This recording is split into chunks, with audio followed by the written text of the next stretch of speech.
penambang dan pelaku illegal logging itu atau legal logging yang tidak terkendali itu ya besar kemungkinan adalah teman-teman dekat Pak Presiden sendiri.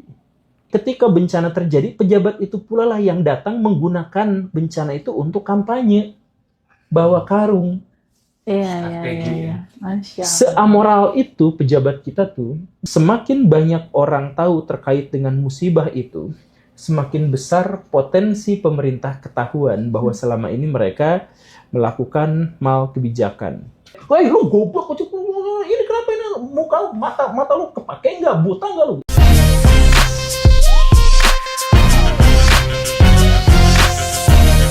Kasus Sumatera, bencana. Faktanya satu, di situ ada sedimentasi tanah lumpur ya, yang terbawa banjir.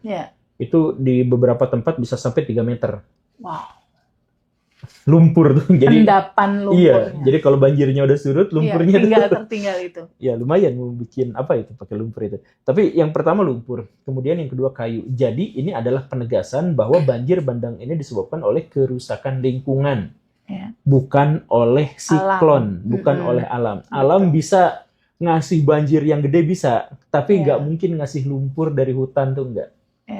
Pasti ketahan sama akar dan pohon dan lain-lain gitu. Itu udah ketahuan lah. Itu anak SD kita belajar waktu SD gitu ya. Nah, tapi jadi penyebabnya itu adalah pejabat yang ngebalak liar atau membiarkan pembalakan itu terjadi. Pejabat yang bikin kematian pada ribuan orang, pejabat yang bikin kerusakan fatal, pejabat yang merusak infrastruktur, jalan-jalan, semuanya. Tapi ketika bencana terjadi, pejabat itu pula lah yang datang menggunakan bencana itu untuk kampanye, bawa karung. Iya. Seamoral itu pejabat kita tuh. Jadi bencana dia sendiri yang bikin, pas kejadian dia gunakan bencana itu untuk dapat pencitraan. Ya. Pak Guru, aku ingin sedikit follow up tentang penjelasan Pak Guru yang terakhir ya. Kita tahu bahwa aku dengar kabar bahwa akhir-akhir ini pengiriman bantuan di sana tuh agak dipersulit gitu. Nah, bagaimana Pak Guru bisa dapat informasi tentang itu? Teman-teman mungkin perlu tahu. Itu satu. Yang kedua, kemana sih Saifullah Yusuf gitu sebagai mensos itu nggak kelihatan. Sibuk apa dia? Apa masih ngurusi persoalan tambang di internal PBNU atau gimana Pak Guru? Situ benci sama pertanyaan kayak gini. Karena jadi informasi A1 yang saya ketahui itu lebih banyak dari yang mungkin saya jelaskan. Nah, ini tuh mancing-mancing pada bagian-bagian bocor tipis aja gitu. Ini berbahaya. Jadi saya jelasin sedikit aja, kecil aja gini ya. Jadi pertama, pemerintah kita itu pemerintah kita itu sadar bahwa di balik bencana itu ada sesuatu yang lebih besar yang terjadi bertahun-tahun. Korupsi, pembalakan hutan, alih fungsi lahan, ada mafia kayu, ada mafia tanah di sana, ada mafia migas, ada banyak sekali di sana. Dan bercampur antara pemerintah dengan oligarki, di sana tuh bercampur. Nah, semakin banyak orang tahu terkait dengan musibah itu, semakin besar potensi pemerintah ketahuan bahwa selama ini mereka melakukan mal kebijakan. Semakin besar itu. Nah, karena itu semakin besar pula potensi motivasi mereka untuk menutupi kejahatan-kejahatan itu. Nah, diantaranya adalah bantuan asing tidak boleh masuk. Kalau bantuan asing tidak boleh, kenapa bantuan asing tidak boleh masuk? Karena asing juga punya kepentingan. Asing tuh bakal memotret secara telanjang apa yang terjadi di Sumatera untuk kepentingan mereka, tapi juga untuk membuka kepada kita informasi baru. Nah, begitu kan? Itu yang pertama. Kemudian yang kedua adalah asing juga itu pasti nanti akan menitipkan NGO untuk masuk dan punya peran yang lebih permanen di Indonesia dalam waktu yang sangat lama. Atau setidaknya waktu yang lebih lama. Orang NGO sekarang aja banyak ngerepotin pemerintah gitu ya, karena bocor-bocor ke sana ke sini, ngebocorin informasi dan lain-lain, apalagi nanti. Nah, tapi intinya adalah pemerintah ketakutan ketahuan. Iya. Nah, termasuk juga ada bantuan yang sekarang dipersulit. Saya tidak akan cerita bagaimana dipersulit itu, tapi yang jelas kita semua sekarang udah tahu. Misalkan ada yang masih numpuk di gudang dan belum terdistribusi, ada yang itu dijual, ada bantuan dari Elon Musk malah dijual gitu ya, dan lain-lain itu sekarang banyak yang seperti itu. Tapi intinya adalah kita tidak mau atau pemerintah kita tidak mau ketahuan. Salah satu yang disangkal oleh pemerintah adalah pembalakan hutan di Aceh itu misalkan itu naik sekitar 5 kali lipat 5 kali lipat.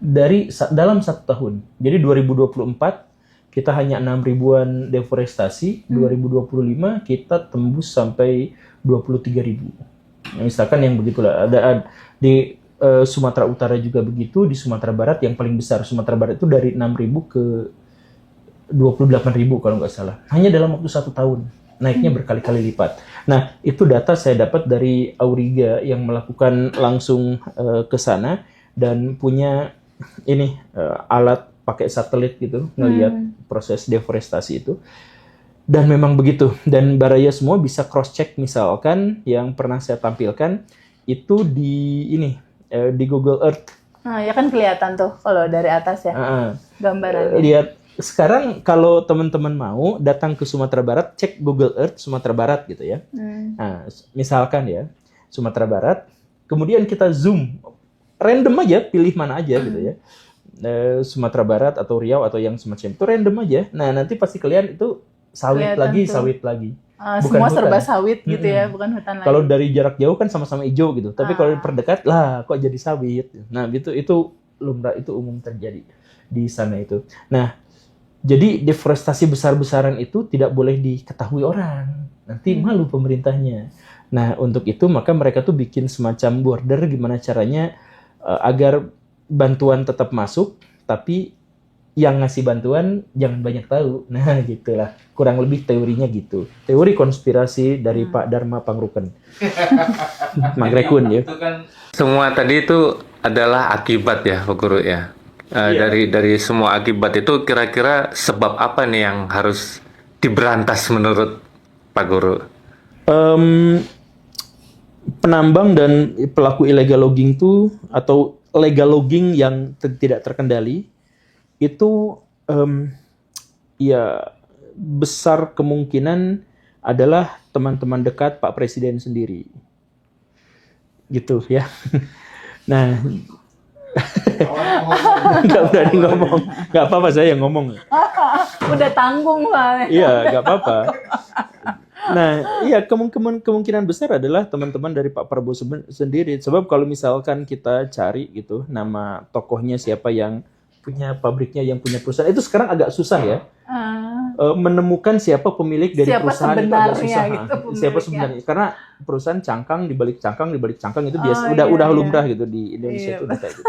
Bahkan di seluruh dunia juga sebenarnya lumrah. Nah, tapi seingat saya Pak Prabowo sendiri juga pernah mengakui bahwa beliau itu megang hutan di Sumatera dalam jumlah yang besar kan. HGU memang, tapi kan beliau yang pegang gitu. Nah, jadi Pak Prabowo juga termasuk di sana itu adalah orang yang punya sawit. Nah, sawit itu caranya gimana? Cara bikin perkebunan sawit itu gimana? Ya dibakar hutannya. Iya, dibakar dulu baru ditanam sawit gitu. Iya, gitu. Nah, jadi kalau proses pembakaran itu kan dulu kita tuh pernah dimarahin sama Malaysia, sama Singapura gitu kan. Iya.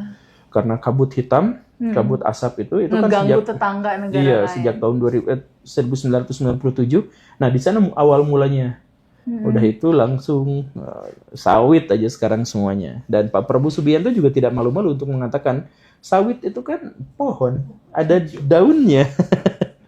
Ya karena beliau punya penghasilan yang sangat besar di sana. Jadi ya kita berharap agar kita disuap sama Pak Prabowo untuk tidak berbicara banyak soal ini. Lumayan berapa kira-kira ya? Ya saya nggak bercanda itu. Cuman kalau misalkan awal mulanya dari mana, ya awal mulanya sejak lama sekali. Sejak pejabat-pejabat kita memang bisnis di sana. Tapi intinya adalah orang semakin punya uang banyak tuh semakin haus dia. Jadi semakin punya banyak uang, semakin rakus. Itu psikologi umum yang kita ketahui bersama. Gitu. Jadi kalau kita punya jatah beras seminggu sekali cuma 1 karung, katakanlah, kata syukur tuh masih sering kita katakan. Kalau masih di level itu. Nah, jadi ini nih, ciri orang miskin tuh apa? Nah, itu relate dengan bahasan kita kali ini. Gimana? Cirinya apa nih? Ciri orang Oke. miskin tuh gini, ketabrak mobil, sampai kakinya pincang. Dia tuh ngomongnya gini, astagfirullah, tadi saya ketabrak, untung masih selamat, cuman kaki doang yang pincang. Syukur masih selamat. Terus berikutnya ketabrak lagi, kakinya diamputasi.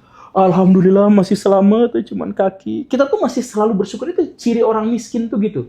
Oke. Tabrak kayak gimana pun. Tapi coba, kalau orang udah kaya, kesenggol, mobilnya kesenggol baret. Woi, lu goblok, ini kenapa ini muka mata lu kepake nggak, buta nggak lu, kan gitu. Padahal mobilnya baret dikit gitu. Nah dia punya mobil. Orang miskin yang ketabrak, dia cuman bersyukur untung masih selamat. Semakin kaya kita, ego kita semakin besar, kerakusan kita menjadi semakin banyak, semakin besar. Nah, kalau kita terkait dengan pembalakan hutan misalkan, untuk ngebalak hutan tuh, ongkosnya tuh miliaran. Pasti kan, buka lahan, sewa orang, Belum pengamanan. Wah itu miliaran. Nah, artinya apa? Orang yang melakukan itu tuh orang yang super duper kaya, tapi mereka masih tetap serakus itu sambil ngambil hutan. Iya. Nah itu jadi manusia tuh semakin kaya tuh justru malah jadi semakin rakus, semakin ego, semakin tidak mau dikritik, semakin susah untuk evaluasi diri. Makanya standar kebahagiaan mereka itu udah ada di level yang sangat tinggi, sampai ketika mereka gagal melakukan hal kecil yang tidak berdampak apapun, banyak di antara mereka tuh yang langsung lari ke narkoba. Ini pejabat-pejabat kita tuh banyak yang make.